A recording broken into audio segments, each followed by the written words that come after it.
Jessica Davidson lived what everyone called a perfect life in Greenwood Hills, Austin, Texas, with her husband Marcus, a handsome, successful real estate executive who made senior vice president at Crestmont Commercial Real Estate by age 34, the youngest in company history, a man who grilled burgers on summer weekends and held her hand in parking lots like they were still dating, while Jessica built a graphic design business from nothing into a thriving company with national clients, including a children's hospital she designed for free because some things matter more than money, and together they had the kind of marriage that made other couples envious. The beautiful house with the curated flower beds on Maple Drive where the porch light stayed on until Marcus came home, the golden retriever Cooper, the matching Teslas, the Super Bowl parties people talked about for months, until March 2024 when Marcus started coming home late, not dramatically late at first but consistently late, 7 nights in 3 weeks of client meetings, and the Henderson deal, and urgent proposals, and Jessica noticed but trusted him because that's what you do when you've been married 5 years and together 8, and the first late night he came home at 11:47 p.m. and kissed her forehead and she woke up to a smell she couldn't identify but forgot about by morning because that's what you do when you trust someone, and the second late night was a Thursday and the third was the following Monday, and by the end of March he had worked late 7 times. 7 nights where Jessica ate alone and watched TV alone and fell asleep alone on the couch with Cooper's head on her feet, and she mentioned it once, just once, while they were making coffee on a Saturday morning and his back stiffened just barely, and when he turned around his face was arranged into that patient expression he used with difficult clients and he said, "I know babe, I'm sorry, it's this Henderson thing, the guy wants me to walk him through everything personally, but it's worth it when this closes, we're talking a commission that could pay off the rest of the mortgage," and Jessica nodded and squeezed his hand and said, "Okay, just don't burn out," and he said, "I won't, I promise," and held her gaze when he said it because that was the thing about Marcus, he was a terrible liar in some ways, but when he needed to sell something, when he needed someone to believe him, he could sell anything, including a lie to his wife.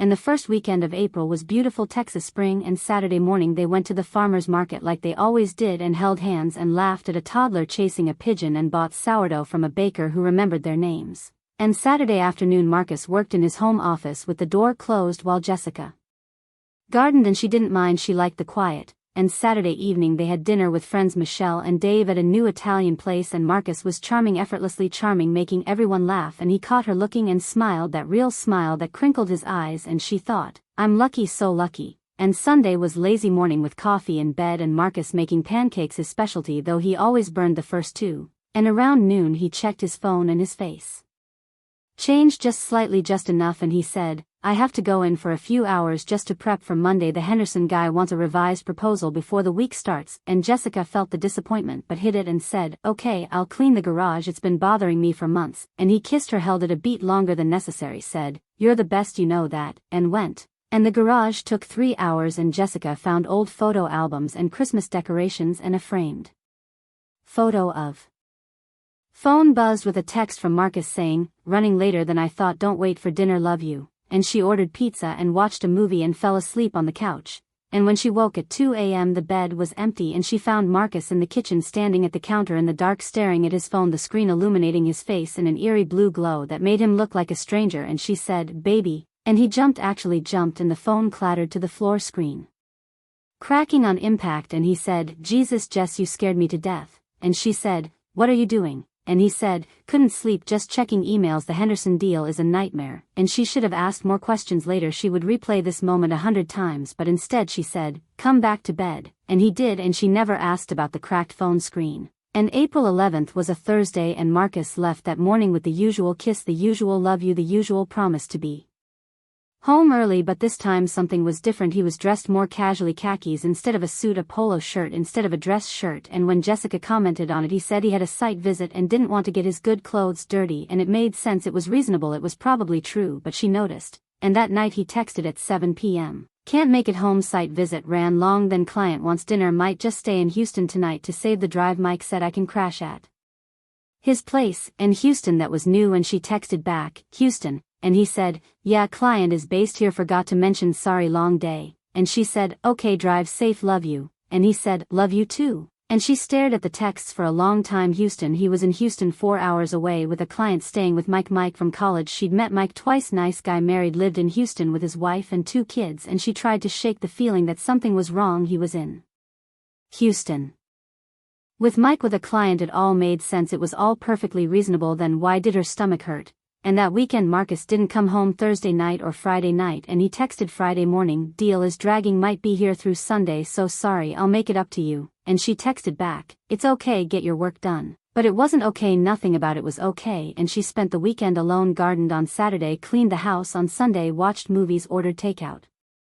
Talked to Cooper like he was a person and waited. And Sunday evening Marcus texted, "Headed home now, be there in a few hours, I miss you." And she believed him, she wanted to believe him, she needed to believe him. And when he walked through the door at 10 p.m. tired and rumpled and smelling like road trip, she hugged him tight and didn't ask any questions. She should have asked questions, she would regret that for the rest of her life. And April 15th was tax day, a Monday, and Jessica spent the morning organizing documents for their accountant, a tedious task she hated, and Marcus had promised to help but had been called away to an urgent client meeting. At 9 a.m. the Henderson deal, always the Henderson deal, leaving her alone with spreadsheets and receipts. And by 3 p.m. her eyes were crossing from staring at numbers, and she grabbed her keys, then paused because Marcus's mail was on the counter. He'd asked her to bring it in days ago, and she'd forgotten a stack of envelopes, bills, catalogs, and something from the Marriott Bonvoy program, and the envelope from Marriott was slightly open as if the glue had failed, and she could see the edge of a receipt inside, and she pulled it out. Not a receipt for a stay, a receipt for incidentals, minibar charges, a bottle of wine for $65, 2 bottles of water for $8 each, a movie purchase for $18.99, and the dates April 11th to 13th the previous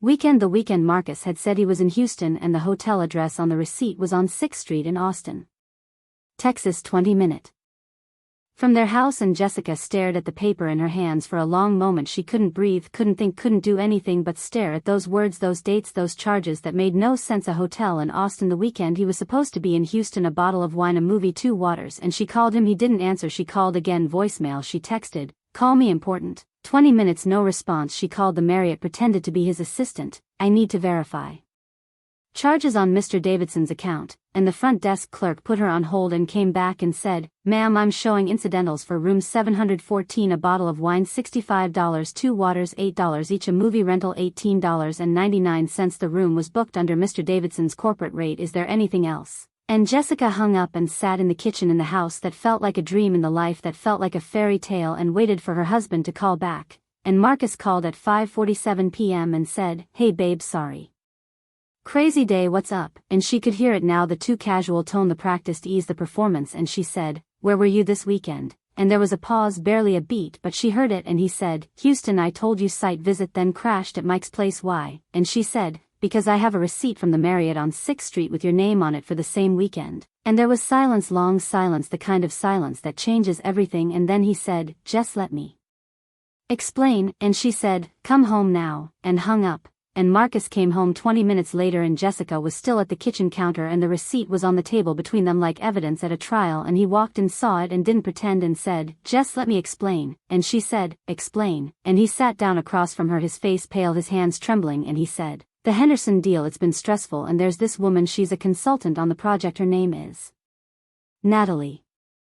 And we had dinner one night, just dinner, and then we talked, and I was lonely. Jess, you're so busy and we barely talk anymore." And she listened, and one thing led to another, and she said, "One thing led to another." And he said, "Yes." And she said, "In a hotel room 20 minutes from our house, while I was here alone, believing you were in Houston." And Marcus's eyes filled with tears, and he said, "I'm sorry, it was a mistake, it didn't mean anything." And she said, "It didn't mean anything." And he said, "No, it's you I love, it's always been you." And Jessica looked at him, this man she'd known for 8 years, married for 5, built a life with, and she saw him clearly for the first time in months and realized she didn't know him at all. And Jessica didn't sleep that night. Marcus slept on the couch, his suggestion delivered with pathetic hopefulness, and she lay in their bed staring at the ceiling, replaying every late night, every unexplained absence, every moment she'd ignored. And at 3 a.m. she got up and went to his home office, and the door was unlocked. He'd never bothered to hide anything because he'd never expected to get caught, and she started with his desk drawer and found a burner phone, cheap prepaid, hidden under old tax documents, and when she charged it and turned it on, she found texts to a contact saved as M, hundreds of them, months of them.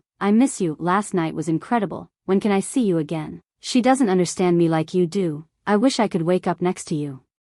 every morning, and credit card statements showing charges she didn't recognize, hotels in Austin, San Antonio, Dallas, restaurants she'd never been to, a jewelry store charge for $450, a bracelet she'd never received, and a receipt for flowers delivered to an address she didn't know, and a handwritten note folded small tucked into a business card holder, and the handwriting wasn't Marcus's, and it said, "Can't stop thinking about you, last night was perfect, same time next week I'll be counting the hours, M."